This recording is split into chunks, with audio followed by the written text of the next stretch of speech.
Creating Acceptance. A Profile about Diane Corbett by Jessica Lee. Why don't you have any kids? Inquired a young child. Because all of my students are my children, replied the third-grade teacher. At that time, I didn't know what she really meant by this. I thought she literally meant that all of us were her children. Everyone in the class except Mark had their faces scrunched up in thought.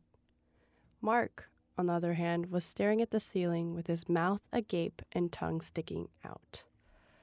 I stared at Mark and wondered, what is he doing? During class, I noticed that Mark would get more special attention from the teacher. She would always slowly and patiently explain things to him, while the rest of the class sped on through the rest of the material. One day, Mark didn't show up in class. In fact, he seemed to stop coming to school at all, or so I thought.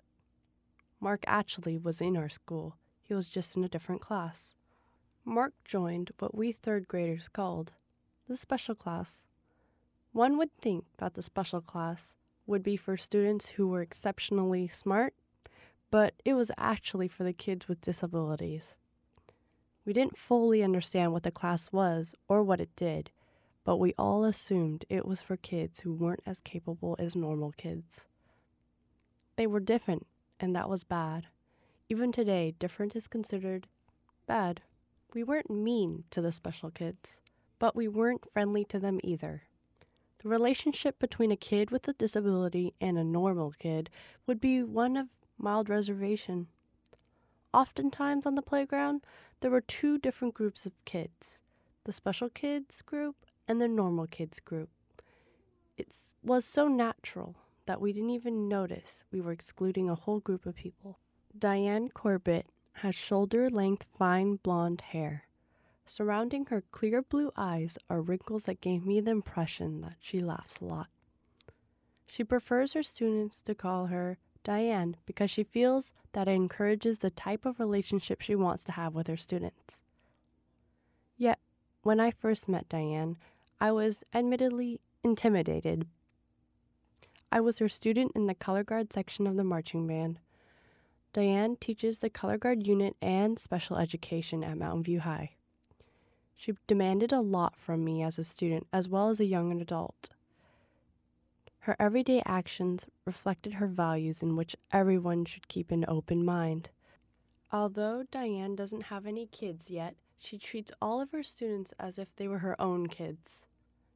During another hot 3-hour practice after school, Renee, a color guard student, began to grow increasingly wary and irritated from the long day. Renee started to roll her eyes and goof off during practice. We were all tired, including Diane, but we knew we had to keep practicing for the upcoming performances. She marched straight towards Renee and said in a deadly calm voice, "Renee, you need to stop giving me this attitude right now. You've been moaning and complaining this entire practice. Stop it." At first, one might be shocked about how casual and blunt Diane's scolding was, but it just shows how she treats her students as if we were her own children. Diane Corbett is a teacher who doesn't work for money, but to improve the lives of others. She is one of the leading activists against bullying at Mountain View High.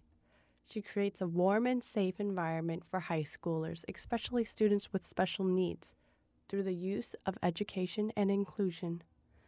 She became the person she is today because of her role model, Holly Wade. Diane puts it in these terms. The compassion and passion behind what she did was just, it was addicting. And I wanted to model myself to be like her. Yeah. When I first asked Diane what motivated her into becoming a special ed teacher, I assumed it was because she might have had a significant connection with the children with a disability during her time in school. This is not the case. Diane was inspired to become a special ed teacher during her time as a dance teacher at Saratoga High School. She states, I kind of fell into it. I was teaching dance at Saratoga High School, and they wanted me on campus more, and they introduced me to being a one-to-one aide for a student with Down syndrome. And I fell in love with what I was doing, changed my major from nutrition to liberal studies, and became a teacher.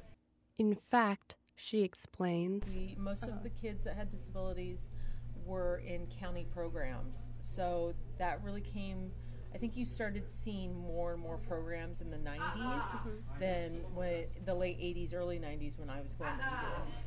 Didn't have stereotype, didn't really interact, didn't really know too much. During the 1970s, 1 million children with special needs were not in school due to their disabilities. Awareness about students with an impairment have come a long ways from the 70s. Now the student body is aware of special ed students at a very young age. Although students recognize the existence of these students, I don't think they fully comprehend the meaning, because there are still some students who cringe as students with physical disabilities pass through the halls, while others stop and stare. Some students react in the opposite notion. They lash out. In the movies, bullies would pick on students who were shy or not normal, like the students wearing neon tights or purple lipstick. In each case, the bullied student didn't know they weren't normal. To them, clothes, makeup, and haircuts were just a way of expressing themselves. The same situation can be applied to students with disabilities who are bullied. Diane reveals, some of our students know when they have a disability and that their disability does affect their day-to-day life, and then others of our students have really no idea that they're any different from anyone else on this campus. So why would a bully tease a student with a disability? I had to see from a bully's perspective to answer this question. I think it's because they want an outlet to make themselves feel better. Perhaps they're scared of students with special needs. Bullies are scared to interact with students with disabilities because they look different and have a different set of social skills. Sadly, students with a visible disability are more at risk of being bullied by a peer. Looks go a long ways in today's society, and there doesn't seem to be a solution to this issue. Mountain View High is a pretty accepting campus because of the numerous teachers that have established this a safe environment. The majority of the teachers are very accepting, and the kids really seem to like interacting with students with disabilities. Diane plans to keep it this way. If I'm walking behind a kid and he's calling his friend, retarded, like I'll stop those kids and I'll educate them as to why to not use that language. Inclusion may be the solution to help the interaction between kids with impairments and those without. Inclusion is the integration of special ed students into high school classes. Students with disabilities will be enrolled into the same classes and have the same teachers as high school students.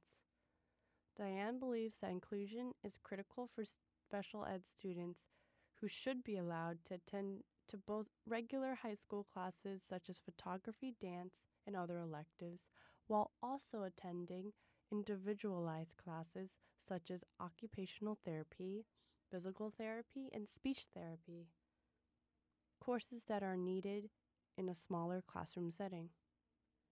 According to the Individuals with Disabilities Education Act, schools do not require inclusion.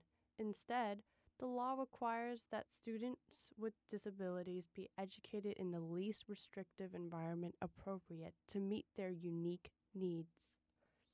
Imagine schools without inclusion. We would be reversing the headway that we established today. Students may not even know who special ed students are.